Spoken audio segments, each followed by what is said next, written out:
হেই guys, welcome. Good morning. মর্নিংয়ে সবাই কি ব্রেকফাস্ট করতে পারে? ডায়েট যদি করে হালকা ফুলকা পাউরুটি, চিলি চিকেন। তুই যেন কি বলছিস একটু আগে? আমি কি বললাম? বলছিল এখন ডায়েট করব, পুজোর সময় খাবো, কিন্তু এটা কি করছিস তুই? আমার বোন এখন খুবই পাড়াকু হয়ে গেছে, কারণ 1 তারিখ থেকে পরীক্ষা। তাই এই পাড়াকুটা যদি একটু আগে থেকে হতো তাহলে হয়তো ভালো নাম্বার তুলতে পারতো। আগেন ভালো নাম্বার তুলতে পারবে না, ঠিক আছে? যথেষ্ট ভালো নাম্বার তুলেছিস, আমি বলবো নাম্বারগুলো।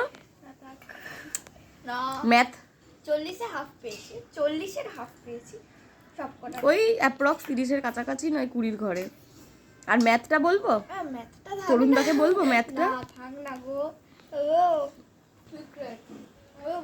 তো একটু আগে আমার জ্বর ছিল, খাবারটা পেটে পড়াতে মনে হচ্ছে একটুখানি কমেছে,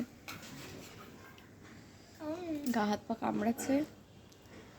চিলি চিকেন উইথ ব্রেড।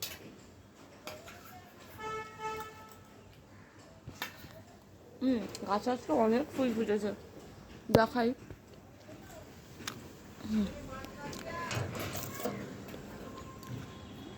জবা গাছটা দেখেছো কত ফুল ফুটেছে? গুনে শেষ করতে পারবে না, মিনিমাম 15-20টা তো ফুটেইছে। আর এটা আমার বাবা আবিষ্কার একটা ছাতা, সুন্দর। এই ছাতাটার মধ্যে এই আকন্দ ফুলের গাছটাকে লাগিয়ে দিয়েছে, সাথে এই গাছটাও যাবে, বেল ফুলের গাছটাও যাবে, মানে সুন্দর একটা ক্রিয়েশন হবে। এখানে প্রচুর লঙ্কা গাছ হয়েছে। এখানে বাবা এটাকে যেন কী বলে, দোপাটি গাছ লাগিয়েছে। আজকে একটা বেল ফুল ফুটেছে, যেটা দেখতে দুর্দান্ত লাগছে, স্মেলটা খুব সুন্দর হয়। এখানে পদ্ম গাছ লাগিয়েছে, আর এখানে লঙ্কা গাছে জাস্ট ভরে গেছে, প্রচুর লঙ্কা গাছে লঙ্কা আসছে, এবার ফুলও ফুটেছে।